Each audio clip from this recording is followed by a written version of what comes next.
struggling to save, invest, and build wealth? Or maybe you feel hopeless and stressed out about debt? Then it's time to finally take control.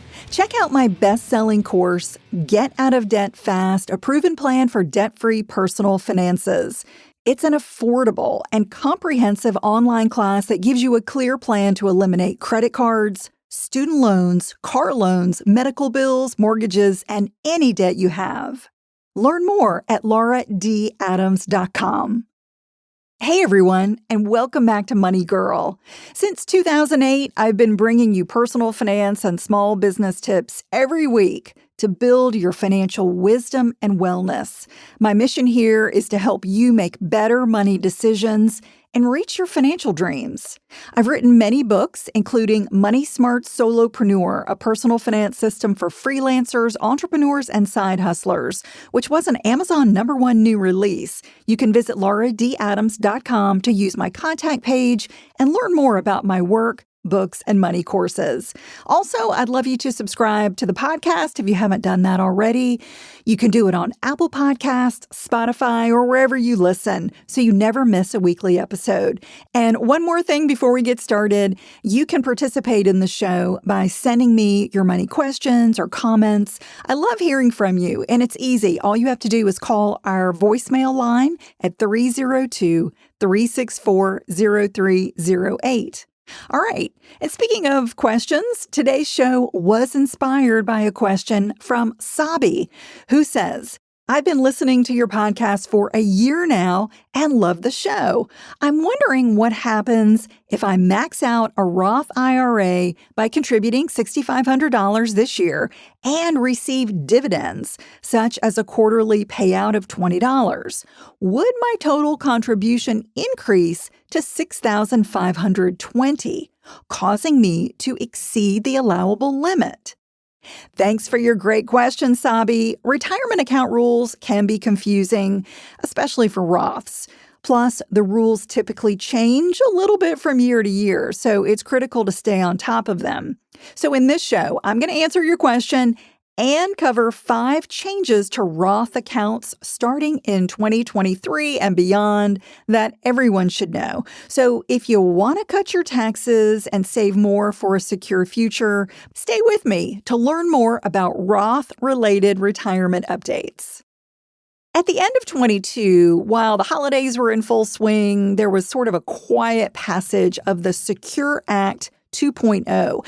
And SECURE stands for Setting Every Community Up for Retirement Enhancement. That became law. And this version of the law expands earlier legislation, and it includes many changes that strengthen Americans' retirement options. So first, I'm going to highlight 5 Roth-related changes that I think you should know about, and then we'll come back and answer Sabi's question about allowable contributions. So the first big change is that workplace Roths no longer have required minimum distributions, or RMDs. Now, before the Secure Act 2.0, the only retirement account that allowed you to skip those RMDs was a Roth IRA. Even workers with a Roth 401k or a Roth 403b had to start RMDs at age 72, unless they rolled over those funds to a Roth IRA where they could avoid them. But starting next year, starting in 2024, if you have money in a workplace Roth, you will not be subject to mandatory distributions. While many people choose to consolidate old retirement plans into an IRA, there are some benefits to leaving funds in an employer plan instead. For instance, an employer plan may offer lower fees and more investment options. Plus, they are covered by a federal law, which is the Employee Retirement Income Security Act. That gets shortened to ERISA. That gives you more protection than you get typically in an IRA, which is regulated at the state level and may not give you as much protection from creditors.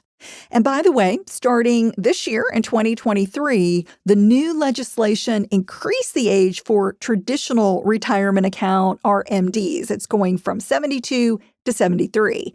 And in 2023, So 10 years from now, the RMD age will jump to 75. Okay, the second account rule that you need to know about is that Roth IRAs can receive penalty-free rollovers from 529s. This is another big change related to Roths, and it's an entirely new rule. It is related or it affects anyone who has a 529 college savings plan. You've probably heard me talk about these tax-advantaged investment accounts before. They're designed to help families save for future education expenses. With a 529, you contribute and then get to invest funds using a menu of choices, kind of like a retirement account. It could be mutual funds or exchange-traded funds. And those investments grow tax-deferred in the account. Then, when you need to spend them, you can pay for qualified education expenses. That could include tuition, required supplies, room and board at eligible colleges and universities on a tax-free basis. Plus, recent changes allow you to use $10,000 per year per child from your 529 for education at private primary and secondary schools without paying taxes or penalties. One problem with 529s is that parents and students may not know exactly how much they're going to need to save for future education expenses. If you save too much and you end up taking what are called non-qualified withdrawals, they get subject to a pretty steep 20% penalty. So to reduce those potential 529 penalties, the Secure Act creates this entirely new rule where you can roll over up to $35,000 to a beneficiary, which is the student's Roth IRA.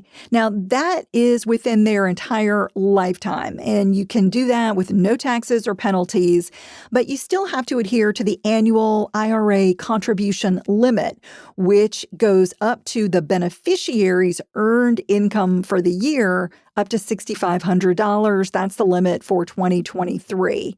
And you can only do a Roth IRA rollover from a 529 if that 529 plan has been open for at least 15 years.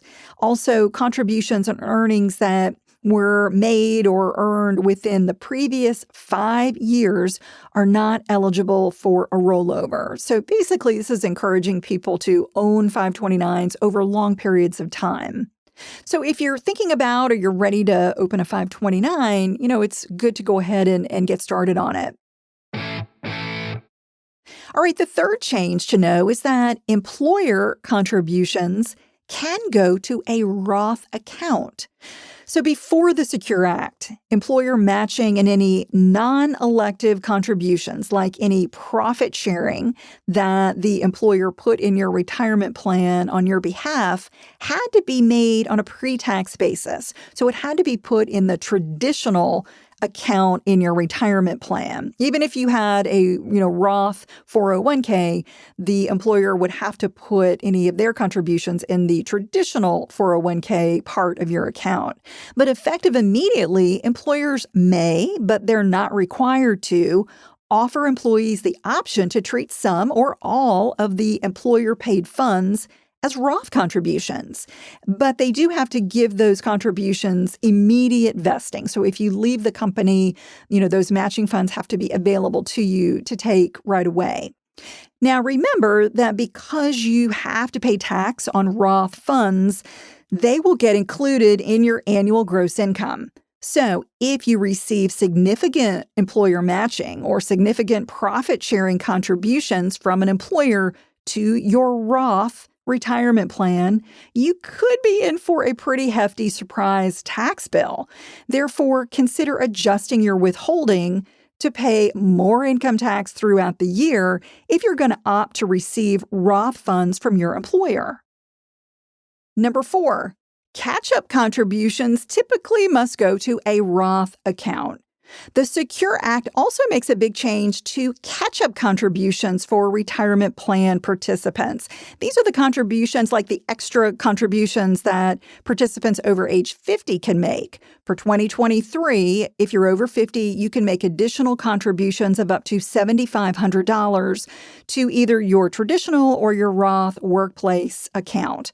But starting in 2024, certain highly paid workers can only put their catch-up contributions in a Roth. Now, there are some exceptions depending on the type of plan that you have, but this rule considers an employee who earned more than $145,000 in the prior year as, quote, highly paid and subject to this rule. So if you earn $145,000 or less, you're exempt from the requirement and can put your catch-up contributions in a traditional account. Since Roth contributions get made on an after-tax basis, highly paid plan participants would no longer have the option to make and deduct them on a pre-tax or deductible basis. And that will increase your annual taxable income. But the upside is that you get tax-free Roth withdrawals in retirement. So remember that those Roth contributions are always taxed up front, but they grow tax-free and you get to take them out tax-free in retirement. All right, the final change we'll talk about is that a Roth account can be used for emergency savings. So starting in 2024, workplace retirement plans can offer a linked emergency savings account. And this is for the non-highly paid employees to make Roth contributions to these accounts. So if you're not a highly paid employee, you can use one of these accounts to save up to $2,500 or even a smaller amount established by your employer and make a certain number of penalty-free distributions per year. Now, depending on the plan rules, emergency savings contributions may be eligible for an employer match. So kind of like you were making contributions to your retirement account, if you're making contributions to this savings account, you could get matched on it.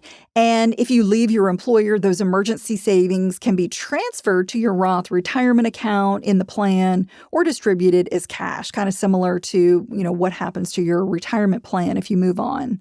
And another benefit starting in 2024 is that employers can match employee student loan payments by contributing to their retirement accounts. So in a similar way, the loan payments you make will get treated as retirement contributions for matching qualifications. These changes were designed to incentivize workers to save for emergencies and pay off their student loans. And employers have to rely on employees to certify the amount of qualifying student loan payments they make each year. And again, this is going to start next year in 2024. All right, so those are kind of the highlights, in my opinion, of the Roth-related changes that have happened. Now let's get back to Sabi's question about what happens when the total of your IRA contributions and account earnings exceed the annual allowable limit of $6,500 or $7,500 if you're over 50, starting in 2023. Well, Sabi, the good news is that there is no limit on your annual retirement account earnings. And the more, the better. The only limit is how much you can contribute to the account annually. So when you max out the account and have earnings, it never counts against you. It never counts toward your contributions. Only the funds that come from you are going to count as contributions. Sabi, thanks again for the question. I hope this Q&A and the 5 Roth-related retirement changes that I've covered will help you save and invest more for your future. Contributing to any Roth account, whether it's an IRA or whether it's an account at work or a self-employed plan. I haven't even covered those, but more self-employed retirement plans are going to have Roth options. I'll do a future show about that. But any of these options is an excellent way to cut taxes, grow your money, and ultimately achieve your retirement dreams. Thanks for listening and being a part of the Money Girl community. That's all for now. I'll talk to you next week. Until then, here's to living a richer life. Money Girl is a quick and dirty tips podcast. It's audio engineered by Steve Rickyberg with editing by Adam Cecil. Our podcast and advertising operations specialist is Morgan Christensen. Our digital operations specialist is Holly Hutchins. Our marketing and publicity assistant is Davina Tomlin. And our intern is Cameron Lacey.